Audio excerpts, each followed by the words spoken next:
Hello everyone, मैं हूं Mayank Ghildiyal. Welcome to our YouTube channel Takshashila classes build the foundation. आज हमारा हिस्ट्री का थर्ड लेक्चर है।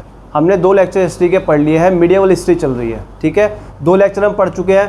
पहला हमने पढ़ा था फर्स्ट अरेबियन इन्वेजन, जो किसने किया था? मोहम्मद बिन कासिम ने। सेकंड हमने पढ़ लिया फर्स्ट टर्किश इन्वेजन, जो किसने किया था? महमूद गजनवी ने। आपको याद होगा 1025 में सोमनाथ पर अटैक किया, 1027 पे उसने जाटों पर अटैक किया है, 1030 में उसकी मृत्यु हुई। किसकी? महमूद गजनवी की। उसके बाद आज हमारा जो टॉपिक है वो हमारा सेकंड टर्किश इन्वेजन और थर्ड मुस्लिम अटैक। किसका? मोहम्मद गौरी का। आज हम पढ़ेंगे मोहम्मद गौरी। अब मोहम्मद गौरी कौन है, कहाँ से आया, इसके बारे में कुछ थोड़ा जान लेते हैं। तो सेंट्रल एशिया में, एशिया आपको पता है एशिया एक कॉन्टिनेंट है। हमारे पूरे वर्ल्ड में 7 कॉन्टिनेंट्स हैं, उसमें से एक एशिया है। इंडिया एशिया कॉन्टिनेंट में ही आता है। तो मोहम्मद गौरी एशिया कॉन्टिनेंट के सेंट्रल एशिया, जो सेंट्रल एशिया था, सेंट्रल एशिया में एक प्रदेश था, एक स्टेट था गौर नाम से। गौर नाम से एक स्टेट था जो गजनी डायनेस्टी के अंडर में आता था। गजनी डायनेस्टी जो अफगान में चल रही थी उसके अंडर में आता था गौर प्रदेश, ठीक है। वहाँ से बिलोंग करता है मोहम्मद गौरी। तो मोहम्मद गौरी का एक बड़ा भाई था अलाउद्दीन, ठीक है। उसने गजनी डायनेस्टी से गौर डायनेस्टी को इंडिपेंडेंट कर दिया। उसने गौर डायनेस्टी को इंडिपेंडेंट कर दिया। उसने डिक्लेयर कर दिया कि हम गजनी डायनेस्टी के अंडर में नहीं रहेंगे, ठीक है। उसने इसको क्या करा? इंडिपेंडेंट कर दिया गौर डायनेस्टी को। किसने? मोहम्मद गौरी के बड़े भाई ने, उसका नाम था अलाउद्दीन। उसने इंडिपेंडेंट कर दिया गौर स्टेट को अफगानिस्तान की जो गजनी डायनेस्टी थी उसमें से इंडिपेंडेंट कर दिया। उसके बाद कुछ समय बाद अलाउद्दीन ने गजनी डायनेस्टी पे अटैक किया, जिसके अंडर वो पहले आया करते थे, उसी पे अटैक किया और उस गजनी पे ऐसा अटैक किया, उसको जलाया। पूरी गजनी 7 दिन तक जली, ठीक है। ऐसा कहते हैं, ऐसे बुक्स में लिखा है कि वो गजनी 7 दिन तक जलाई गई। किसके द्वारा? अलाउद्दीन। अलाउद्दीन कौन है? मोहम्मद गौरी का बड़ा भाई, ठीक है। स्टार्ट करते हैं। अभी आप नोट डाउन करना स्टार्ट करें। तो जो मोहम्मद गौरी है ये कहाँ से बिलोंग करता है? सेंट्रल एशिया में एक स्टेट था, एक प्रदेश था, ठीक है। सेंट्रल एशिया में एक स्टेट है, एक प्रदेश है, जिसे कहा गया है गौर, जिसे गौर स्टेट था। ये किसके अंडर में आता था? ये पहले आता था, जैसे मैंने आपको बताया, ये किसके अंडर में आता था? ये अंडर में आता था गजनी डायनेस्टी के। ये गजनी डायनेस्टी के अंडर में आता था। गजनी डायनेस्टी के अंडर में आता था गौर। लेकिन अलाउद्दीन कौन है? आज जब नोट्स बनाए तो आप लिखते रहिए जो मैं बोल रहा हूँ आपको अपने अकॉर्डिंग, ठीक है। अलाउद्दीन कौन है? अलाउद्दीन मोहम्मद गौरी का बड़ा भाई था। अलाउद्दीन कौन है? बड़ा भाई है किसका? मोहम्मद गौरी का। ये मोहम्मद गौरी का बड़ा भाई है, मोहम्मद गौरी का। तो अलाउद्दीन ने गजनी डायनेस्टी पर अटैक किया। पहले तो इसने खुद को इंडिपेंडेंट कर दिया, पहले इसने गौर डायनेस्टी को इंडिपेंडेंट कर दिया। इसने डिक्लेयर कर दिया कि गौर डायनेस्टी इंडिपेंडेंट है, वो अब ये गजनी डायनेस्टी के अंडर में नहीं रहेगी। इसने डिक्लेयर करा इंडिपेंडेंट, इसने इंडिपेंडेंट डिक्लेयर कर दिया गौर डायनेस्टी को। इसने गौर डायनेस्टी को इंडिपेंडेंट डिक्लेयर कर दिया। इसने कहा अब गौर डायनेस्टी गजनी डायनेस्टी के अंडर में नहीं आएगी, ठीक है। और इसने फिर अटैक करा गजनी डायनेस्टी पे। फिर इसने गजनी डायनेस्टी पे अटैक किया, उसको जलाया। 7 दिन तक गजनी जली। इसलिए ये टॉपिक मैं अलाउद्दीन को इसलिए पढ़ा रहा हूँ क्योंकि अलाउद्दीन को जहाँ सोच कहा जाता है। जहाँ सोच होता है विश्व का वंडर, वर्ल्ड वंडर बोलते हैं, क्योंकि इसने गजनी को जलाया। गजनी 7 दिन तक जली। वर्ल्ड वंडर का मतलब नहीं है कि पूरी दुनिया को जला दिया।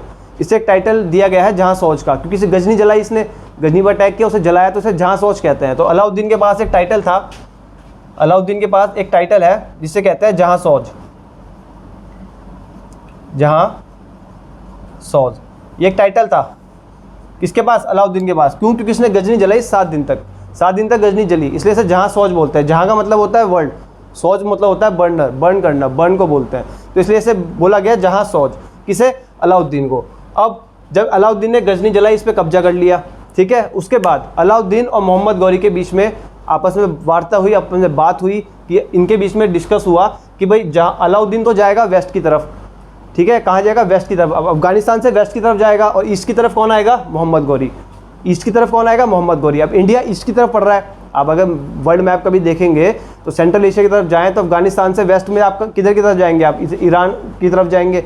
और जब आप ईस्ट की तरफ आएंगे तो आप कहाँ पे आएंगे? आप आएंगे इंडिया की तरफ। तो मोहम्मद गौरी आया इंडिया की तरफ और जो आपका अलाउद्दीन है वो गया वेस्ट में, ईरान, इधर की ऊपर की तरफ गया है वो।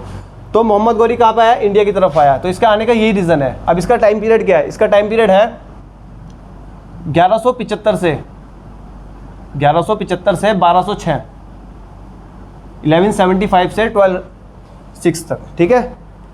ये इसका टाइम पीरियड है, जो अभी इंडिया आया ये इसका टाइम पीरियड है। 1175 में ये फर्स्ट अटैक करेगा, तो इसके इंडिया में आने का टाइम पीरियड है 1175 से 1206 तक। ये अटैक इसका अटैकिंग पीरियड है 1175 से 1206 तक, ठीक है। तो मोहम्मद गौरी स्टार्ट करते हैं।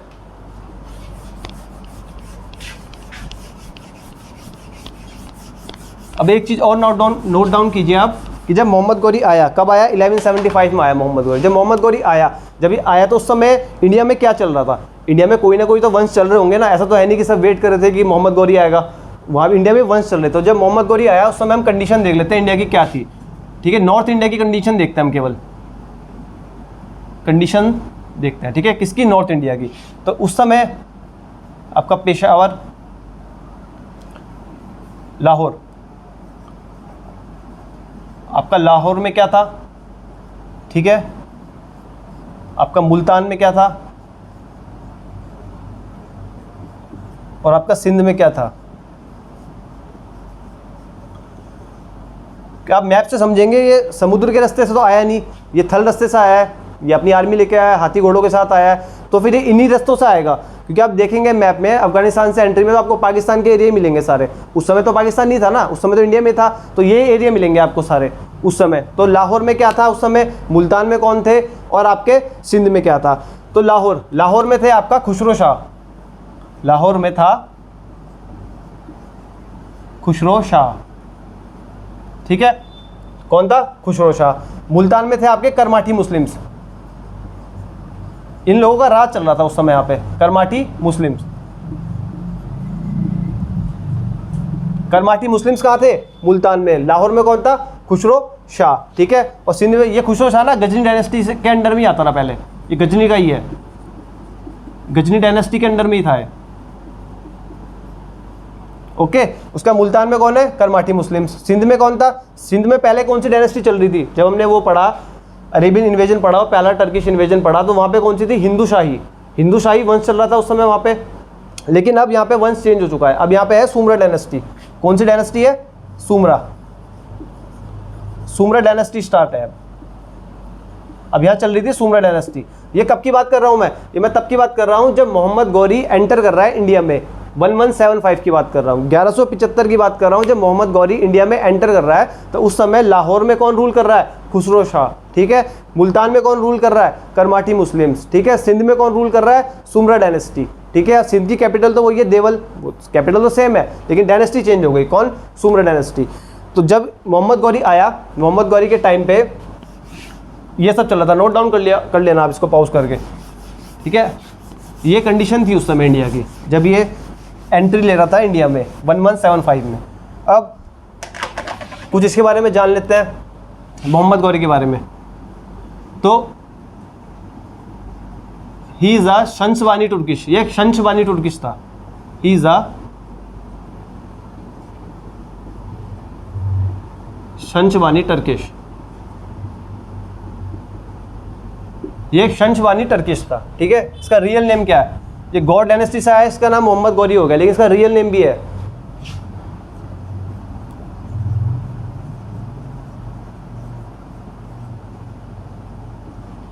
His real name was शियाबुद्दीन।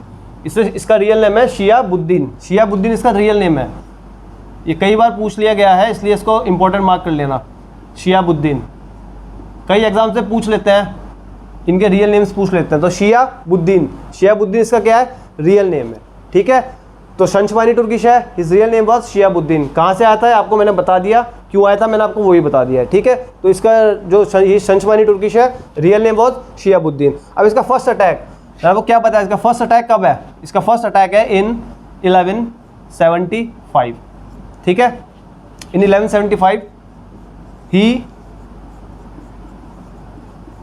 he attacked on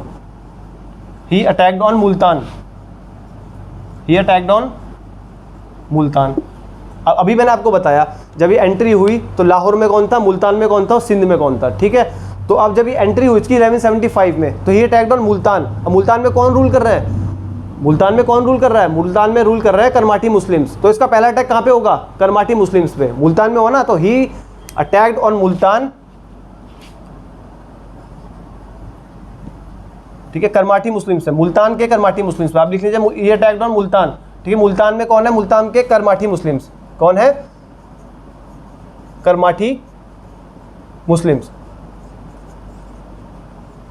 इसने अपना पहला अटैक 1175 में करमाटी मुस्लिम्स पे किया, ठीक है। इसने कैप्चर कर लिया, इसने ये वाला इलाका जो था मुल्तान वाला एरिया, उसको इसने कैप्चर कर लिया 1175। अब इसका जो नेक्स्ट अटैक पढ़ेंगे हम 1175 में इसने मुल्तान पे कब्जा कर लिया। अब पढ़ेंगे हम 1178 में, 1178 का अटैक पढ़ेंगे। इसका नेक्स्ट अटैक इन 1178। अभी सब एडी और एडी में ही है, सब एडी में अटैक है। मैं आपको शायद मैंने आपको फर्स्ट वीडियो में भी नहीं बताया एडी और बीसी में डिफरेंस। मैं इसके बाद पहले वही बताता हूँ कि एडी और बीसी में डिफरेंस होता क्या है, किसको हम एडी बोल रहा है, किसको बीसी बोल रहा है। वैसे बेसिकली ये सबको पता होना चाहिए, और जिनको नहीं पता वो मैं इसके बाद वो बताऊँगा, आप देख लेना, ठीक है। तो in 1178 he attacked on, he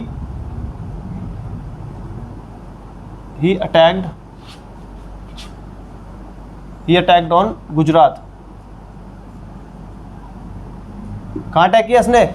Gujarat. he attacked on Gujarat and at that time उस समय जब इसने गुजरात पर अटैक किया, रूलर कौन था? Ruler was Bhim second. कल हमने रूलर पढ़ा था, भीम फर्स्ट पढ़ा था, तो भीम फर्स्ट रूलर है, इसलिए उसको फर्स्ट बोलते हैं क्योंकि अब भीम सेकंड आ गया है। अब भीम फर्स्ट कौन से वंश का राजा था? भीम फर्स्ट कौन से वंश का राजा था? याद है किसी को?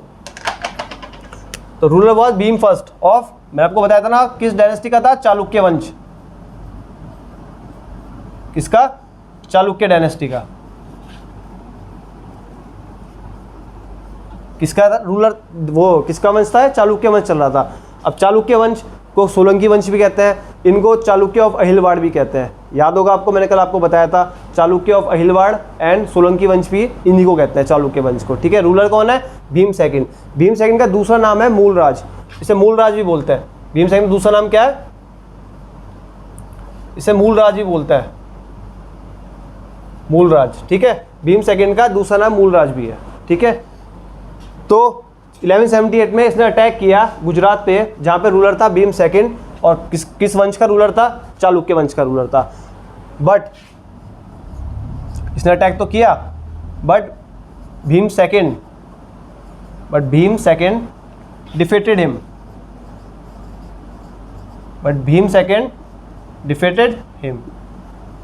भीम सेकंड ने इसको हरा दिया, मोहम्मद गौरी को। तो this is considered as the first defeat of Mohammad Ghori in India, okay. कई बार ऑप्शन में आपको दिया रहेगा कि फर्स्ट डिफीट कब हुई मोहम्मद गौरी की इंडिया में, और ऑप्शन में आपके पास पृथ्वीराज चौहान भी रहेगा और आपके पास भीम सेकंड भी रहेगा। तो फटाफट क्या होता है इसमें, गलती क्या होती है, हर कोई पृथ्वीराज चौहान लगा देता है, ठीक है, कि फर्स्ट बैटल ऑफ तराइन में पृथ्वीराज चौहान ने मोहम्मद गौरी को हरा दिया।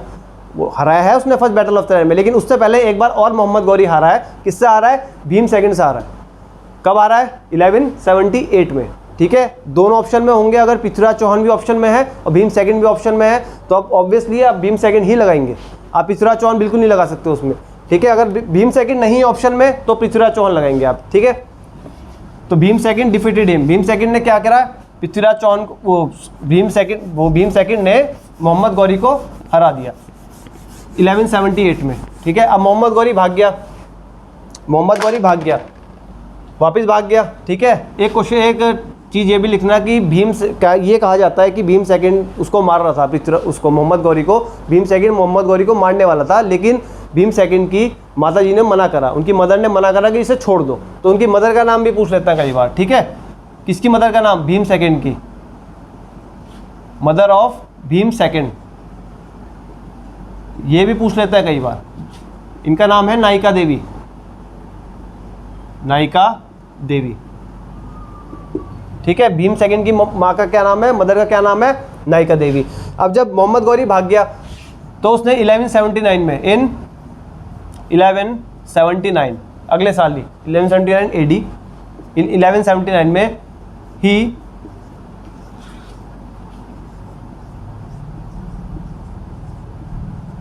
conquered कश्मीर।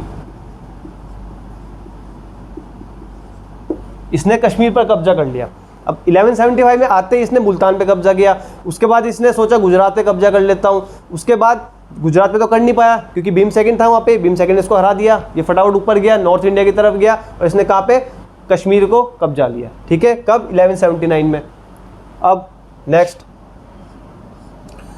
जब इसने कश्मीर को कब्जाया, इस समय 1179 के समय जब ये मोहम्मद गौरी आया, ये जो रूलिंग पीरियड है ना, मैंने आपको बताया मुल्तान में तो कौन है, कर्माटी मुस्लिम्स है, लाहौर में मैंने कौन बताया, खुसरो शाह है, और सिंध में कौन है, सुमरा डायनेस्टी है। तो उसी वक्त एक डायनेस्टी चलती थी, चौहान डायनेस्टी। कौन सी डायनेस्टी चलती थी, चौहान डायनेस्टी। तो एट दैट टाइम, उस समय, किस समय, जब मोहम्मद गौरी का रूल चल रहा है, जब मोहम्मद गौरी आया 1175 के आसपास, उसके बाद एट दैट टाइम एक डायनेस्टी चला करती थी। एक डायनेस्टी है, ठीक है, एक डायनेस्टी है। अब ये डायनेस्टी किस किस की है, दिल्ली, ठीक है, दिल्ली, अजमेर और सांबर।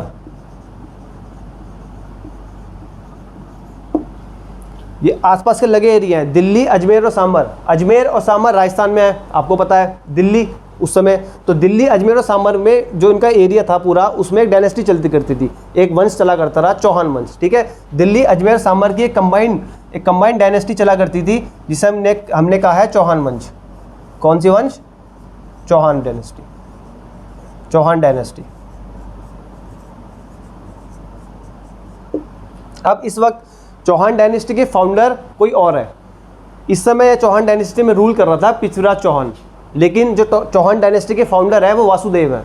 ठीक है, एक अलग से टॉपिक आता है जिसमें हम नॉर्थ इंडिया की डायनेस्टीज और साउथ इंडिया की डायनेस्टीज पढ़ते हैं, अलग से पढ़ते हैं कि भाई दिद्दा, कश्मीर में दिद्दा का भी राज रहा, ये सब हम अलग से पढ़ते हैं। एक टॉपिक है जिसमें हम नॉर्थ इंडिया डायनेस्टी अलग से पढ़ेंगे, साउथ इंडिया डायनेस्टी अलग से पढ़ेंगे। तो इस समय चौहान डायनेस्टी चल रही थी, कहाँ पे, दिल्ली, अजमेर, सांबर की एक कंबाइंड डायनेस्टी थी। मतलब अभी आपको अलग लग रहा होगा कि राजस्थान में आ रहे हैं, दिल्ली में आ रहा है, उस समय जो पूरा एरिया था, ये इन तीनों जगह को कंबाइन कर लो तो पूरा एरिया था, उस पर चौहान डायनेस्टी चल रही थी। और उस समय केवल उस समय रूलर था, चौहान डायनेस्टी का फाउंडर कोई और है। चौहान डायनेस्टी का फाउंडर वासुदेव है, लेकिन जो रूलर था उस समय पृथ्वीराज चौहान था। कौन था, पृथ्वीराज चौहान।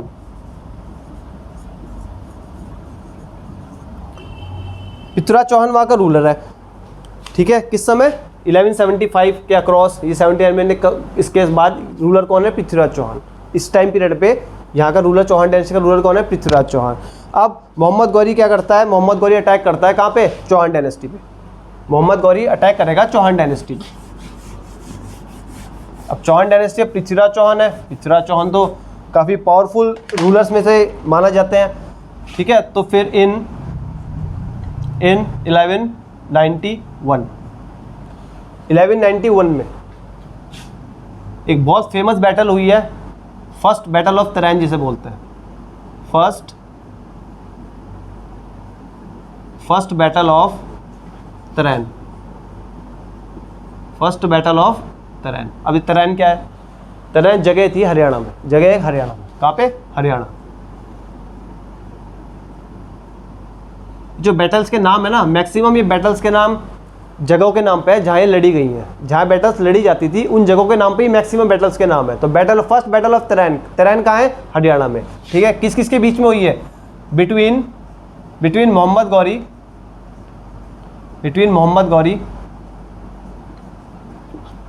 गौरी एंड पृथ्वीराज चौहान,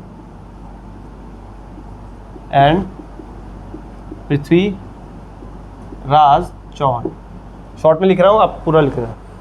तो फर्स्ट बैटल ऑफ तराइन कहाँ पे, हरियाणा में, बिटवीन मोहम्मद गौरी एंड पृथ्वीराज चौहान। अब बिल्कुल पृथ्वीराज चौहान तो बहुत पावरफुल रूलर था उस समय, तो उसने मोहम्मद गौरी को हरा दिया। ठीक है, क्या करा उसने, मोहम्मद गौरी को हरा दिया। पृथ्वीराज चौहान डिफीटेड मोहम्मद गौरी। अब मोहम्मद गौरी भाग के फिर कश्मीर चले गया। अब कश्मीर तो उसने कब्जा लिया था 79 में, वापस वहीं चले गया, वो कश्मीर से ही आया था और कश्मीर ही भाग के चले गया। ठीक है, तो 1179 में क्या हुआ, कश्मीर कब जाया था मोहम्मद गौरी ने, वापस चले गया जब 1191 में फर्स्ट बैटल ऑफ तराइन में इसको हार का सामना करना पड़ा। किससे?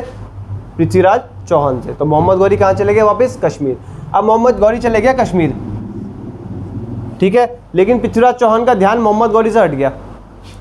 पृथ्वीराज चौहान का ध्यान मोहम्मद गौरी से हट गया। उसका ध्यान कहाँ गया? उसका ध्यान गया यूपी के कन्नौज में। कहाँ गया? यूपी के कन्नौज में, क्योंकि यूपी के कन्नौज में एक डायनेस्टी चल रही थी, गढ़वाल डायनेस्टी। कौन सी डायनेस्टी? गढ़वाल। यूपी के कन्नौज में गढ़वाल डायनेस्टी चल रही थी, जिसके रूलर थे उस समय जयचंद। कौन थे रूलर? जयचंद। जयचंद वहाँ के रूलर थे। और जयचंद की एक बेटी थी जिसका नाम था संयोगिता। अभी मूवी आई है, आपने शायद देखी होगी तो रिलेट कर पा रहे होंगे अच्छे से। उनकी पुत्री का क्या नाम था? संयोगिता। तो मोहम्मद गौरी संयोगिता से प्यार करता था, सॉरी पृथ्वीराज चौहान। पृथ्वीराज चौहान संयोगिता से प्यार करता था। तो पृथ्वीराज चौहान का ध्यान मोहम्मद गौरी से हटके कहाँ गया? कन्नौज पे। किस पे? संयोगिता पे। क्यों? क्योंकि वो संयोगिता से प्यार करता था। अब मैंने क्या बताया आपको? एट दैट टाइम, जब इसका मोहम्मद गौरी हार गया, मोहम्मद गौरी चले गया कहाँ पे? कश्मीर। तो उस समय पृथ्वीराज चौहान का ध्यान कहाँ गया? यूपी, ठीक है, यूपी के कन्नौज। यूपी के कन्नौज में एक डायनेस्टी चल रही थी, एक डायनेस्टी। यूपी के कन्नौज में एक डायनेस्टी चल रही थी। कौन सी डायनेस्टी चल रही थी? गढ़वाल। कौन सी डायनेस्टी चल रही थी? गढ़वाल। गढ़वाल डायनेस्टी। गढ़वाल डायनेस्टी चल रही थी। अब इस गढ़वाल डायनेस्टी में कौन रूल कर रहा था? रूल कौन कर रहा था? रूल इसमें कर रहा था जयचंद। कौन कर रहा था? जयचंद, ठीक है। रूल कौन कर रहा था? जयचंद रूल कर रहा था। अभी जयचंद की एक डॉटर थी, इसकी डॉटर क्या नाम है? संयोगिता। क्या बताया मैंने आपको? संयोगिता। संयोगिता से कौन प्यार करता था? पृथ्वीराज चौहान। तो पृथ्वीराज चौहान प्यार करता था संयोगिता से, लेकिन जयचंद था जो पृथ्वीराज चौहान के जो फादर थे, इनके जो पिता थे, ये पृथ्वीराज चौहान को पसंद नहीं करते थे। संयोगिता के जो पिता थे जयचंद, संयोगिता के जो फादर थे जयचंद, वो पृथ्वीराज चौहान को पसंद नहीं करते थे, ठीक है। वो नहीं चाहते थे कि संयोगिता से इनकी शादी हो। तो एक बार क्या हुआ, इन्होंने क्या करा, संयोगिता का स्वयंवर रखा। स्वयंवर रखा तो आसपास के सभी राजाओं को बुलाया, जितने पावरफुल रूलर्स थे आसपास के सभी को बुलाया। अब यूपी का कन्नौज और दिल्ली अजमेर सामर की डायनेस्टी, चौहान डायनेस्टी, तो इनको ही बुलाना चाहिए था पृथ्वीराज चौहान को, लेकिन जयचंद ने पृथ्वीराज चौहान को स्वयंवर में इन्वाइट नहीं किया, ठीक है। इससे गुस्सा किसको आया? पृथ्वीराज चौहान को। वो वैसे इससे प्यार करता था, ऊपर से उसको बेइज्जती फील हुई, उनको बहुत ईगो हर्ट हुआ उनका कि भाई संयोगिता की शादी, स्वयंवर हो रहा है, मुझे बुलाया नहीं, इसका मतलब मुझे शायद वो पावरफुल रूलर नहीं समझते, क्योंकि सब पावरफुल रूलर्स को बुलाया था। उसके बाद पृथ्वीराज चौहान ने क्या किया, वो स्वयंवर में गए, संयोगिता को वहाँ से उठाया, किडनैप किया, सबके सामने ले गए वहाँ से, उनसे शादी कर ली। तो संयोगिता शादी कर ली किसने? पृथ्वीराज चौहान ने। या आप लिख सकते हैं अगर आप लिखना चाहेंगे तो एक स्टोरी की तरह, मैं पूरी बात यहाँ लिख नहीं सकता अभी, ठीक है।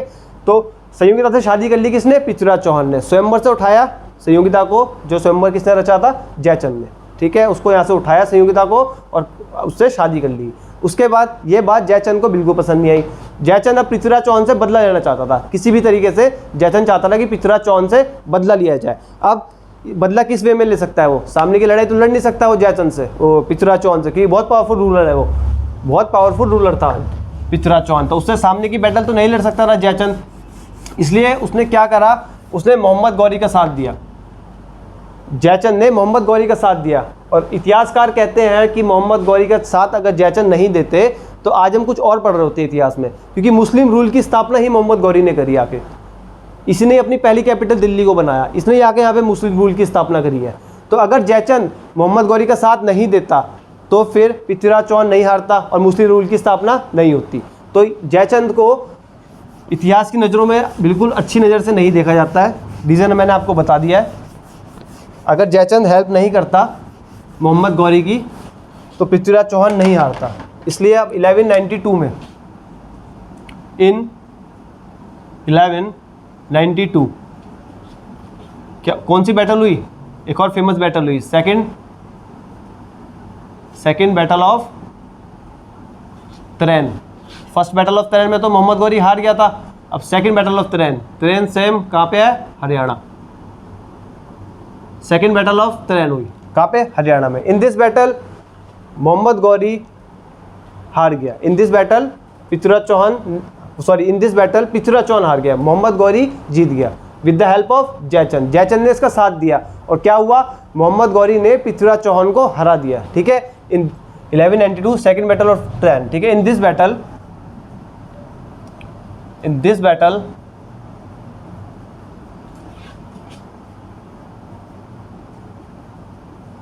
Prithviraj Chauhan is defeated by Mohammad Ghori. Prithviraj Chauhan Mohammad Ghori से हार गए और ये बहुत बड़ा उलटफेर हो गया है, क्योंकि इसके बाद ही मुस्लिम रूल की स्थापना हुई। अगर मोहम्मद गौरी नहीं हराता पृथ्वीराज चौहान को, लेकिन हराया क्यों, क्योंकि इसका साथ किसने दिया, Jaichand. Prithviraj Chauhan is defeated by Mohammad Ghori. ठीक है, विद द किसकी मदद ली, with the help of Jaichand. कौन है जयचंद,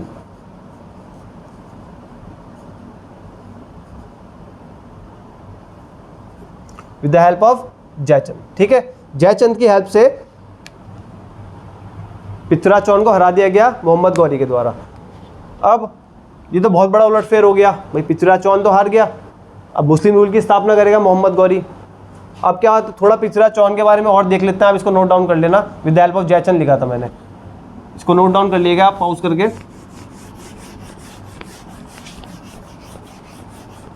अब थोड़ा पृथ्वीराज चौहान के बारे में जानते हैं। जो पृथ्वीराज चौहान है, पृथ्वीराज चौहान को राय पिथौरा भी कहते हैं। पृथ्वीराज चौहान को क्या कहते हैं, राय पिथौरा। पृथ्वीराज चौहान को कहते हैं राय पिथौरा। क्या कहते हैं, राय पिथौरा भी कहते हैं। इनका पृथ्वीराज चौहान का एक बहुत क्लोज फ्रेंड है और वो इनके कोर्ट में पोएट भी था। इनके कोर्ट में पोएट कवि भी था और इनका एक बहुत बेस्ट फ्रेंड भी था, उनका नाम था चंद्रबरदाई। ठीक है, इनका जो कोर्ट राइटर है, जो कोर्ट पोएट है, कोर्ट में जो इनके पोएट था, कोर्ट पोएट का क्या नाम था, चंद्रबरदाई। क्या नाम था, चंद्रबरदाई।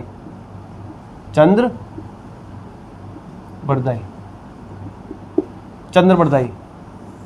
इन्होंने पृथ्वीराज चौहान की बायोग्राफी लिखी है पृथ्वीराज रासो के नाम से।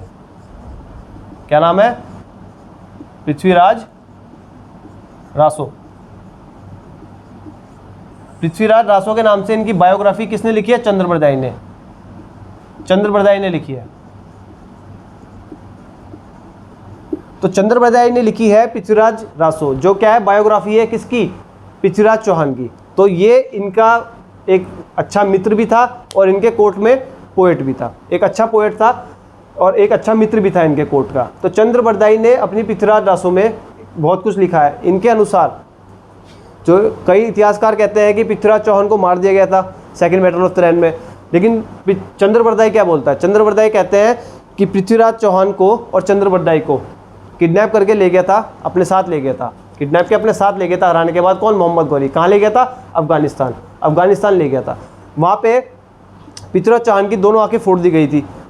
ठीक है, उसके बाद चंद्रबरदाई ने बोला है कि पृथ्वीराज चौहान तो बिना आंखों के भी धनुष चलाना की विद्या थी उस पर, कि मतलब आँख अंधेज में भी वो सटीक निशाना लगा सकते थे। कौन, पृथ्वीराज चौहान।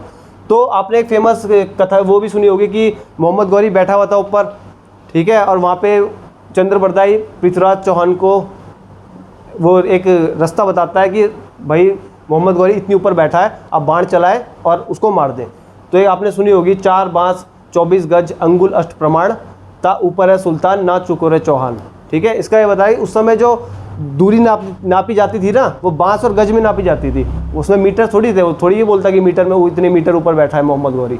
उसने 4 बांस 24 गज, उसने डिस्टेंस बताया कि 4 बांस और 24 गज का डिस्टेंस है, उसके ऊपर बैठा है सुल्तान, एक ही मौका है, मत चूकना चौहान। तो ये एक कहानी बताई थी किसने, चंद्रबरदाई ने। और ऐसी पृथ्वीराज चौहान ने सुन के ये पूरी गाइडलाइन सुन के उसने बाण चलाया और सीधा मोहम्मद गौरी की हत्या कर दी। ये इस बुक में लिखा है पृथ्वीराज रासो में, जो चंद्रबरदाई ने लिखी है।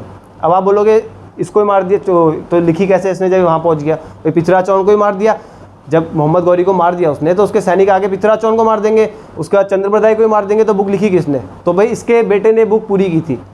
इसके बेटे ने वहाँ से सुन के जब बात सुनी कि ऐसा हुआ है, तो ये बुक कंप्लीट किसने की थी, चंद्रबरदाई के लड़के ने कंप्लीट की थी। तो ये कहानी ऐसी कि पृथ्वीराज चौहान को वहाँ ले गया था अफगानिस्तान। तो कोर्ट पोएट कौन है? चंद्रबरदाई, पृथ्वीराज रासो। ठीक है, अब पृथ्वीराज चौहान का जो सेनापति था, इसके सेनापति का नाम लिख लो आप, कई बार पूछ लेता है। आर्मी चीफ, इनका आर्मी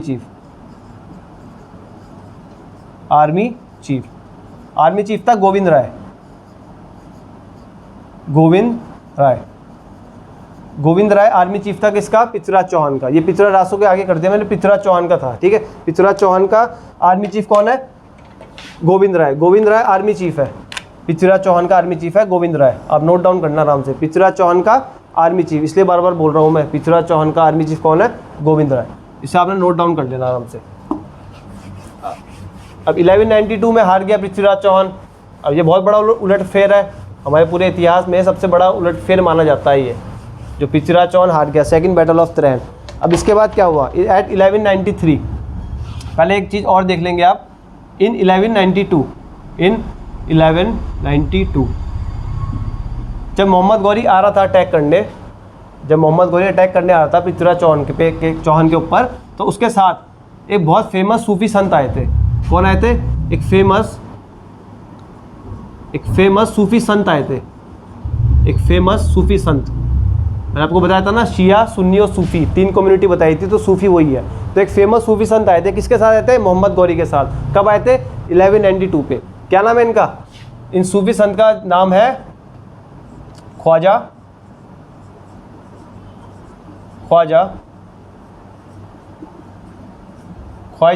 मोइनुद्दीन चिश्ती। क्या नाम है? ख्वाजा मोइनुद्दीन चिश्ती। ये एक फेमस सूफी संत थे जो 1192 में आए थे, किसके साथ? मोहम्मद गौरी के साथ। कौन है? फेमस सूफी संत है। ठीक है, इंडिया में इनका बड़ा रोल है। सूफीज़म की स्थापना इन्होंने करी इंडिया में। जो सूफीज़म था, सूफीज़म, इसकी जो स्थापना है, सूफीज़म की स्थापना, एस्टेब्लिशमेंट,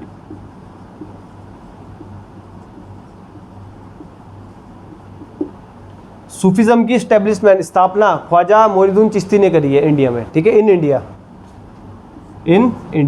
के अंदर सूफीज़म की स्थापना ख्वाजा मोइनुद्दीन चिश्ती ने किया है। वैसे ऑल ओवर वर्ल्ड में सूफीज़म की स्थापना किसी और ने की थी, वो हमारा भक्ति और सूफीज़म के टॉपिक में आएगा।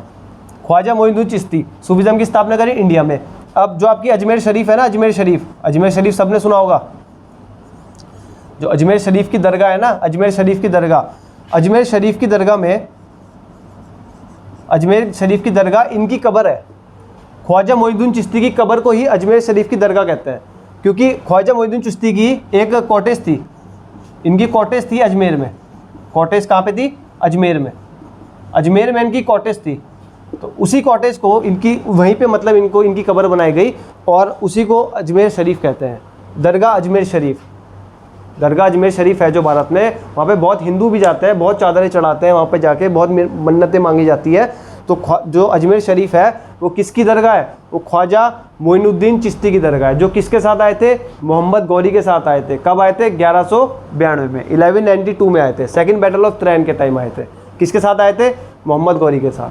ठीक है, सूफीज़म की स्टैब्लिशमेंट, स्थापना, जो सूफीज़म, भक्ति और सूफीज़म कुछ मूवमेंट चले हैं इंडिया में, वो अलग टॉपिक है, उसको पढ़ेंगे। तो उसमें सूफीज़म की स्थापना किसने करी है?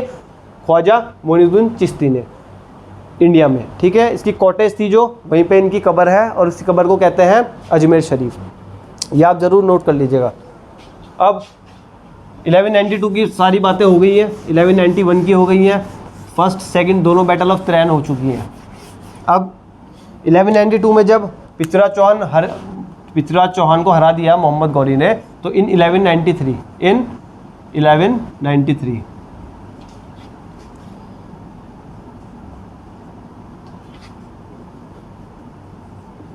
he shifted his capital to Delhi। मैंने बोला ना, अभी तक किसने भी दिल्ली को राजधानी नहीं बनाया, ना मोहम्मद बिन कासिम ने बनाया, ना महमूद गजनवी ने बनाया, मोहम्मद गौरी ने बनाया। क्यों? क्योंकि इसने मुस्लिम रूल की स्थापना कर दी। इन 1193 he shifted his capital to Delhi। And इसने किसकी स्टार्ट किया? इसने मुस्लिम रूल स्टार्ट किया भारत में। क्या स्टार्ट किया? मुस्लिम रूल। इसने मुस्लिम रूल की इस्टेब्लिशमेंट की, मुस्लिम रूल की स्थापना करी। किसने करी? कोई आपसे क्वेश्चन आएगा, मुस्लिम रूल की स्थापना किसने करी भारत में? तो सबसे पहले मुस्लिम रूल की स्थापना भारत में मोहम्मद गौरी ने करी है। इसने अपनी कैपिटल सबसे पहले दिल्ली शिफ्ट की थी। कहाँ से की थी? अफगानिस्तान से। कहाँ की थी? दिल्ली। कब की थी? 1193 में। नेक्स्ट ईयर इन 1194, इन 1194 एक और फेमस बैटल हुई, battle of Chandawar. Battle of Chandawar कौन सी बैटल हुई? Battle of Chandawar. कब हुई? 1194 में। बिटवीन किस किस के बीच में हुई ये वॉर? ये वॉर हुई है बिटवीन मोहम्मद गौरी एंड जयचंद अब क्या हुआ भाई? जयचंद ने तो साथ दिया था मोहम्मद गौरी का 1192 में, लेकिन मोहम्मद गौरी ने 1194 में इसको हरा दिया, इससे लड़ाई कर दी, इसको हरा दिया, इसको ही मार दिया। ठीक है, और अगर ये साथ ना देता तो इस्टेब्लिशमेंट होती ही नहीं मुस्लिम रूल की। अब इसने साथ भी दिया मोहम्मद गौरी का, मोहम्मद गौरी ने इसको ही मार दिया। कब मार दिया? 1194 में। इस बैटल को क्या बोलता है? Battle of Chandawar. 1194 में बैटल ऑफ चंदावर, जिसमें मोहम्मद गौरी ने जयचंद को मार दिया। और इसमें मोहम्मद गौरी की हेल्प करी थी इसका दामाद भी था और इसका गुलाम भी था। नाम है कुतुबुद्दीन ऐबक।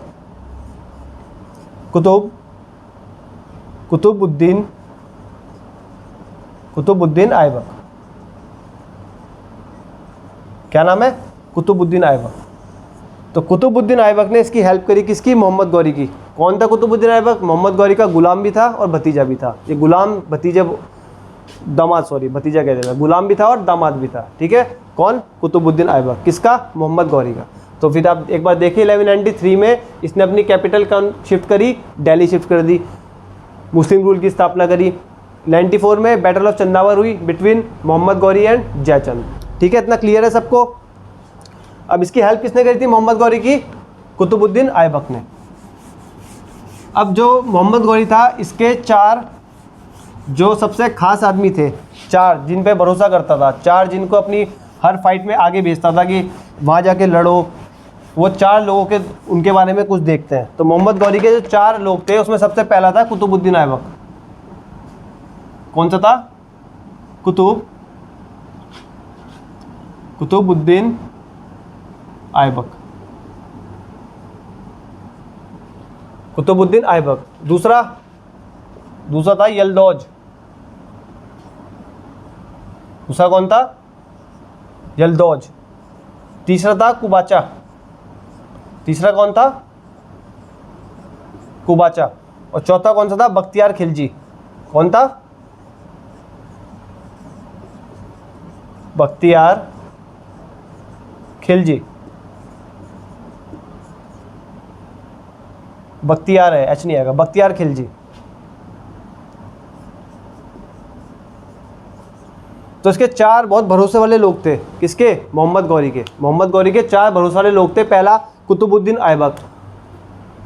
ऐबक, दूसरा यलदौज, तीसरा कुबाचा और चौथा बख्तियार खिलजी। अब बख्तियार खिलजी कौन है? रिलेट करो। बख्तियार खिलजी आप पहचान पाए रहोगे। 1204 में नालंदा, उदंतपुरी, विक्रमशिला किसने तोड़ी थी? ये सारी यूनिवर्सिटी जो हिंदू यूनिवर्सिटीज़ थी, ये बख्तियार खिलजी ने तोड़ी थी।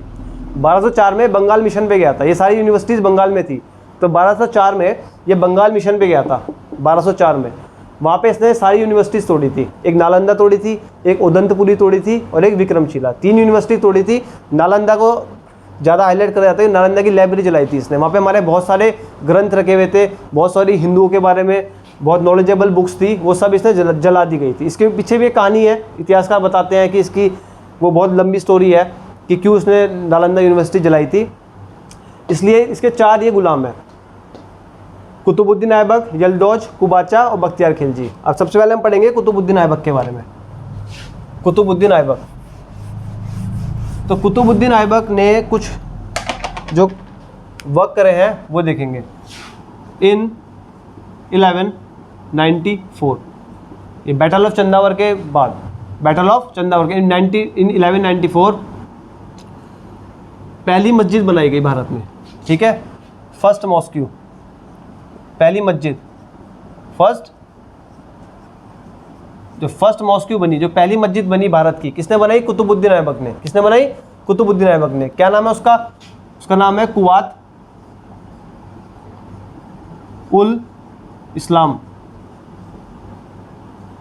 कहाँ पे है मस्जिद? दिल्ली में।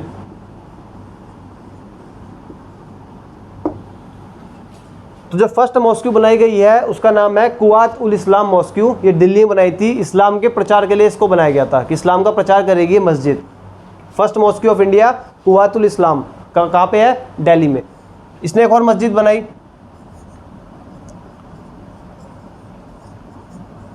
जो इसने एक और मस्जिद बनाई है, ये भी कुतुबुद्दीन ऐबक ने बनाई है। इसका नाम है अढ़ाई दिन का झोपड़ा।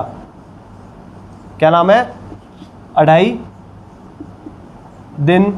अढ़ाई दिन का झोपड़ा। ये कहाँ पे है? ये अजमेर में है। ये अजमेर में है, अढ़ाई दिन का झोपड़ा। अढ़ाई दिन इसलिए बोलते हैं, कहते हैं कि 2.5 दिन में बन के तैयार हो गई थी, इसलिए से 2.5 दिन का बोलते हैं कि 2.5 दिन में इसको बना के तैयार कर लिया गया था। तो मैंने आपको 2 मॉस्क्यूज बताए हैं, 2 मैंने आपको मस्जिदें बताई हैं। पहली है कुवातुल इस्लाम और दूसरी है अढ़ाई दिन का झोपड़ा। एक है दिल्ली में और एक है अजमेर में। ये बनी थी इस्लाम के प्रचार के लिए और ये बनाई गई है अढ़ाई दिन का झोपड़ा। इसके पीछे भी एक कहानी है, अजमेर में है। ये संस्कृत यूनिवर्सिटी तोड़ के बनाई गई थी। जो अढ़ाई दिन का झोपड़ा है अजमेर में, ये एक संस्कृत यूनिवर्सिटी है, उसको तोड़ के तब बनाई गई थी मस्जिद अढ़ाई दिन का झोपड़ा। तो 1194 की बात हो गई, 2 चीज़ें हो गई।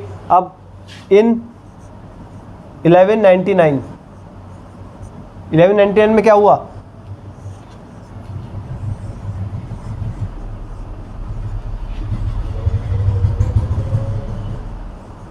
कुतुब मीनार की नींव रखी गई।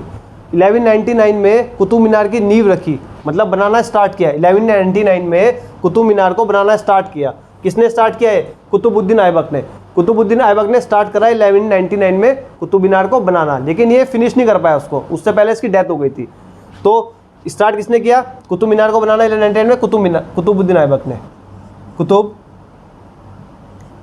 कुतुबुद्दीन ऐबक, ठीक है। 1199 में इसने कुतुब मीनार की नींव रखी कुतुबुद्दीन ऐबक ने, लेकिन इसको फिनिश कब हुआ? ये फिनिश कब हुआ ये भी यहीं लिख लेते हैं हम, ठीक है। इन 1229 में इल्तुतमिश, किसने? इल्तुतमिश ने इसको कंप्लीट किया। इल्तुतमिश कंप्लीट किसने किया? इल्तुतमिश ने। और नींव किसने रखी? कुतुब मीनार की नींव किसने रखी? कुतुबुद्दीन ऐबक ने। तो कुतुबुद्दीन ऐबक ने तो इसकी नींव रखी 1199 में, और इसको फिनिश किया है 1229 में। किसने? इल्तुतमिश ने। ये नोट डाउन करें आप, 1199 में इसकी नींव रखी गई है कुतुब मीनार की कुतुबुद्दीन ऐबक द्वारा, और इसको फिनिश, इसको कंप्लीट बनाया गया 1229 में इल्तुतमिश में। तो अब देख लो कितना समय लगा है कुतुब मीनार बनने में, कैलकुलेट करके बताओ, ठीक है। अब अगला पॉइंट क्या है? अब कुतुब मीनार है, आपको सबको पता होगा लगभग, कुतुब मीनार जो है कुतुबुद्दीन ऐबक ने इसकी नींव रखी है। जो कुतुब मीनार है किसकी याद में बनाई गई? ये क्यों बनाई गई? जो कुतुब मीनार है ये कुतुबुद्दीन ऐबक के गुरु थे। कौन थे? ये कुतुबुद्दीन ऐबक है, जो कुतुबुद्दीन ऐबक है, जो ये एक फॉलोवर थे, इनके गुरु थे, फॉलोवर, गुरु, कुतुबुद्दीन ऐबक के गुरु थे। इनका नाम है कुतुब बख्तियार अल-काकी। कुतुब बख्तियार अल-काकी ये गुरु थे, कुतुबुद्दीन ऐबक के गुरु थे कुतुब बख्तियार अल-काकी। इन्हीं की याद में कुतुबुद्दीन ऐबक ने नींव रखी कुतुब मीनार की 1199 में। इन्हीं की याद में बनाया गया है कुतुब मीनार। अब कुतुब मीनार में क्या है? कुतुब मीनार कितना बड़ा है, कितना लंबा है? 73 मीटर्स लंबा है। 73 मीटर लंबा है कुतुब मीनार, और उसमें 5 फ्लोर्स हैं, 5 मंजिल है, ठीक है। 5 मंजिल और 73 मीटर ऊंचा है कुतुब मीनार। अच्छा, कुतुब मीनार की बात हो रही है तो कुछ बातें और लिख लीजिए कि कुतुब मीनार पे आज तक कितने रूलर्स ने काम किया है, मतलब कुतुब मीनार से रिलेटेड जो रूलर्स हैं लिख लें, क्योंकि कुतुब मीनार दोबारा आएगा नहीं टॉपिक। तो इसमें लिख लीजिए कि जो कुतुब मीनार है, जो हमारा कुतुब मीनार है, जो हमारा कुतुब मीनार है, इससे रिलेटेड ना 4 रूलर्स हैं, 4। पहला कौन है? पहला तो कुतुबुद्दीन ऐबक ही है। पहला कौन है? कुतुबुद्दीन ऐबक। क्यों? क्योंकि इसने इसकी नींव रखी है, इसने इसकी नींव रखी है। दूसरा कौन है? इल्तुतमिश। दूसरा कौन है? इल्तुतमिश। इल्तुतमिश क्यों है? क्योंकि इसने इसको कंप्लीट करवाया। ठीक है। तीसरा कौन होगा? तीसरा है हमारा फिरोज शाह। फिरोज शाह तुगलक, तुगलक डायनेस्टी का फिरोज शाह तुगलक। तो फिरोज शाह तुगलक ने क्या करा? एक बार बिजली गिरने से कुतुब मीनार की सबसे ऊपर वाली मंजिल टूट गई थी, थोड़ा डिस्ट्रॉय हो गई थी, तो उसको ठीक कराया था। किसने? फिरोज शाह तुगलक ने। बिजली गिरने से कुतुब मीनार के जो 5th फ्लोर है उसमें थोड़ा डैमेज हो गया था, जिसे किसने ठीक कराया था? फिरोज शाह तुगलक ने। और चौथा जो है वो है सिकंदर लोदी। सिकंदर लोदी। ठीक है। तो ये चार जने रिलेटेड है कुतुब मीनार से। कुतुब मीनार का जब भी नाम आएगा तो आपको 4 नाम हमेशा याद रखने हैं कि भाई नींव किसने रखी? कुतुबुद्दीन ऐबक ने। कंप्लीट किसने कराया? इल्तुतमिश ने। उसकी जो रिनोवेशन, जो उसके मेंटेनेंस का वर्क है वो किसने कराया? फिरोज शाह तुगलक ने। और एक बार उसकी रिनोवेशन इसका करवाया था, जीर्णोद्धार जिसे बोलते हैं हिंदी में, वो किसने कराया था? सिकंदर लोदी ने। तो 4 नाम है जो आपको याद रखने हैं, किससे रिलेटेड है? कुतुब मीनार से। समझ गया अब इतना? Next,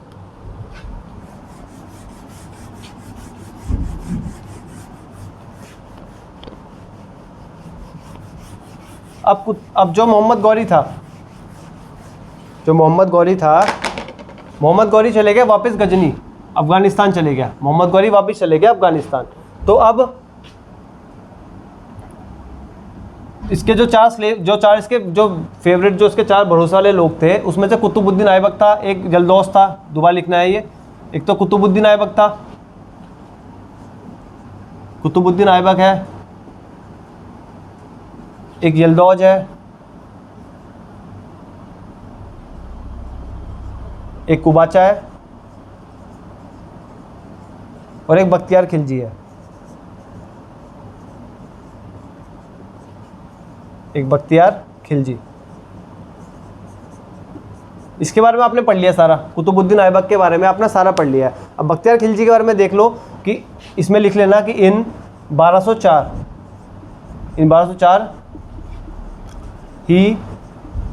he goes to Bengal mission. he goes to Bengal mission. 1204 में ये बंगाल मिशन पे गया। कौन गया? Bakhtiyar Khilji. And he destroyed and he destroyed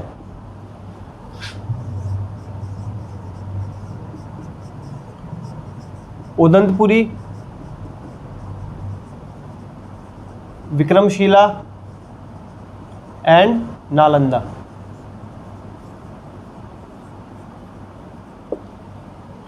in 1204 in 1204 he goes to Bengal mission and he destroyed Udantapuri, Vikramshila and Nalanda. ये 3 यूनिवर्सिटीज़ को इसने डिस्ट्रॉय किया है, तोड़ा। कौन सी यूनिवर्सिटी है? उदंतपुरी है, विक्रमशिला है और नालंदा यूनिवर्सिटी है। ये इसने कब तोड़ी? 1204 में। याद रखना इंपॉर्टेंट है कि नालंदा यूनिवर्सिटी कब तोड़ी गई? 1204 में, जब ये बंगाल मिशन में गया था। कौन? बख्तियार खिलजी। किसने तोड़ी? बख्तियार खिलजी ने। और जब इसने नालंदा पर अटैक किया, जब इसने नालंदा यूनिवर्सिटी तोड़ी, तो उस समय बिहार कहाँ पे है? सब बंगाल, बिहार मिशन है, बंगाल नहीं है, सॉरी, बिहार मिशन है। बिहार मिशन पे गया है। कहाँ पे गया? बिहार मिशन पे। बिहार में है ना सारी, मैंने आपको पहले ही बताया था। तो जब इसने अटैक किया तो बिहार में एक डायनेस्टी चलती थी। बिहार में एक डायनेस्टी चला करती थी। क्या चला करती थी? एक डायनेस्टी। कौन सी डायनेस्टी थी ये? जो बिहार में डायनेस्टी चलती थी, इसे बोलते रहे चंदेल वंश। कौन से बोलते रहे? चंदेल डायनेस्टी। तो बिहार में एक डायनेस्टी थी, चंदेल डायनेस्टी, जहां पे रूल कर रहा था लक्ष्मण। ठीक है, एक डायनेस्टी चलती थी, इसे सेन डायनेस्टी है। सेन डायनेस्टी चला करती थी बिहार में, सेन डायनेस्टी। और लक्ष्मण सेन वहाँ का वो था, रूलर। लक्ष्मण सेन कौन था? रूलर था। तो बिहार में कौन सी डायनेस्टी थी उस समय जब नालंदा तोड़ी गई? सेन डायनेस्टी। कौन सी डायनेस्टी थी? सेन डायनेस्टी थी जब नालंदा पर अटैक हुआ। और रूलर कौन था? लक्ष्मण सेन। अब ये सब बातें थी मोहम्मद गौरी से रिलेटेड। अब इसके बाद मोहम्मद गौरी 1206 में, कब? 1206, इन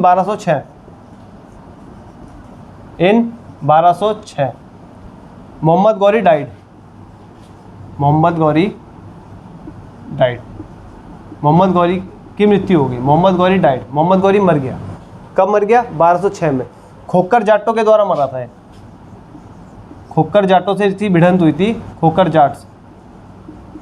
जाट से इसकी भिड़ंत हुई थी, ठीक है, और ये मर गया था। कब? 1206 में।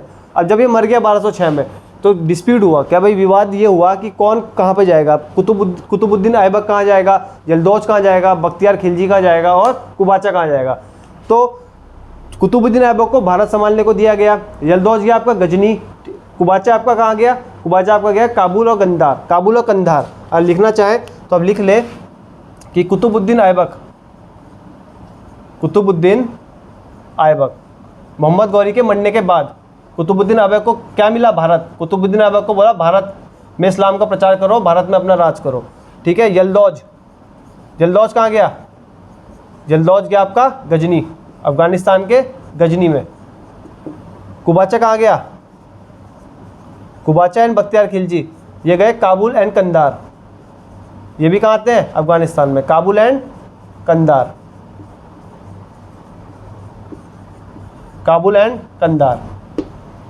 तो कुतुबुद्दीन ऐबक को दिया गया भारत, यल्दौज गया गजनी, कुबाचा गया काबुल एंड कंधार।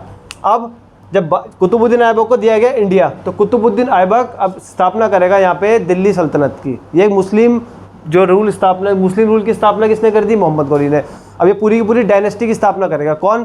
कुतुबुद्दीन ऐबक। जो हम दिल्ली सल्तनत पढ़ेंगे, दिल्ली सल्तनत का फाउंडर ही कुतुबुद्दीन ऐबक है। कुतुबुद्दीन ऐबक दिल्ली सल्तनत की स्थापना करेगा। दिल्ली सल्तनत में हम स्लेव डायनेस्टी पढ़ते हैं, गुलाम वंश, फिर हम खिलजी डायनेस्टी पढ़ते हैं, फिर हम तुगलक डायनेस्टी पढ़ते हैं, फिर हम सैयद डायनेस्टी पढ़ते हैं, और सबसे लास्ट में हम क्या पढ़ते हैं? लोधी डायनेस्टी। तो ये जितनी ये 5 की 5 डायनेस्टीज़ हैं, ये पढ़ते हैं दिल्ली सल्तनत पे। जो किसने दिल्ली सल्तनत की स्थापना कौन करे? कुतुबुद्दीन ऐबक। क्यों? क्योंकि भारत इसको मिल गया, भारत पे रूल इसे करना है। तो कुतुबुद्दीन ऐबक स्थापना करेगा दिल्ली सल्तनत की, जो हम पढ़ेंगे अपने अगले लेक्चर में। आज ये पूरा लेक्चर मोहम्मद गौरी से रिलेटेड था, इसके गुलाम से रिलेटेड था। अगर आपको वीडियो पसंद आई है तो आप इससे लाइक करें, शेयर करें, सब्सक्राइब करें, ठीक है। आपको लेक्चर अच्छे लग रहे हैं तो ज़्यादा से ज़्यादा हमारे साथ जुड़े, ठीक है। हमारी ऑफलाइन क्लास की आप डिटेल आपको सब्सक्रिप्शन में मिल ही जाएगी। आपको एक अच्छे सीक्वेंस में पढ़ाया जा रहा है। अगर आपको अच्छा लग रहा है तो हमारी वीडियो को ज़्यादा से ज़्यादा शेयर करें, ठीक है। आज का लेक्चर समाप्त करते हैं यहीं पे।